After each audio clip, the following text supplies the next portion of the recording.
21 March એટલે કે આજે વિશ્વભરમાં વર્લ્ડ પોએટ્રી ડે એટલે કે કવિતા દિવસ ઉજવવામાં આવે છે।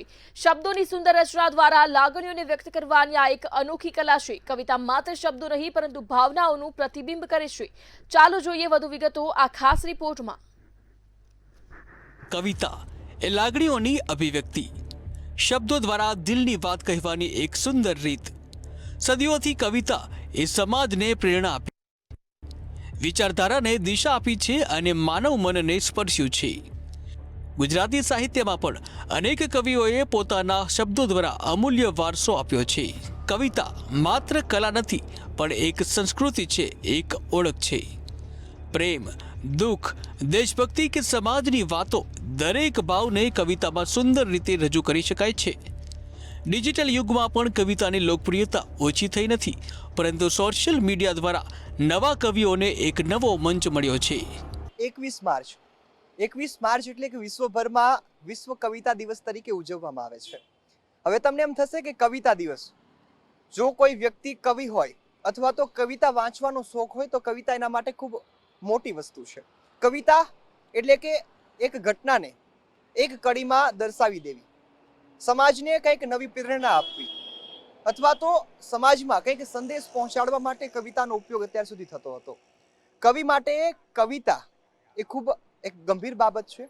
એ કવિતામાં પણ ઘણા શબ્દો કહી જતા હોય છે ને આ શબ્દો સમજવા માટે કવિતાને સમજવી ખૂબ જરૂરી હોય છે।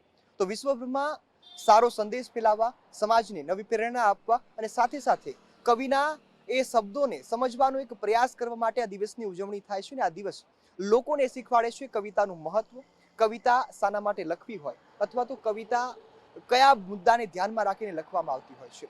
અત્યારની સ્થિતિએ લોકો કવિતા વાંચવાનું ખૂબ ઓછું કરી દીધું છે, પરંતુ જ્યારે આપણે શાળામાં ભણતા, અભ્યાસ કરતા ત્યારે કવિતા સાંભળી કંઈક નવું સર્જન કરવાની ઈચ્છા થતી, કંઈક નવું જાણવાની ઈચ્છા થતી। એક જ કડીમાં આખું ચિત્ર, આખી પરિસ્થિતિને કવિ વર્ણવી દેતો હોય છે। અત્યારે કદાચ એ બાળકો એ કવિતાને ભૂલી રહ્યા છે, એટલા જ માટે આ દિવસની ઉજવણી કરવી પડે છે અને જાણવું પડે છે કે કવિતા કેટલી મહત્વની છે।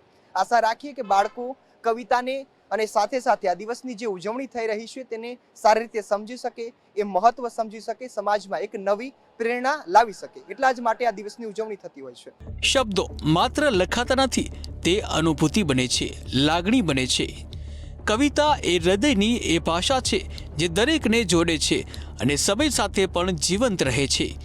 આ વર્લ્ડ પોએટ્રી ડે પર ચાલો શબ્દોની આ સુંદર પરંપરાને જીવંત રાખીએ અને લાગણીઓને કવિતાના સ્વરૂપમાં વ્યક્ત કરીએ, કારણ કે કવિતા માત્ર શબ્દો નથી, એ જીવનનો અહેસાસ છે।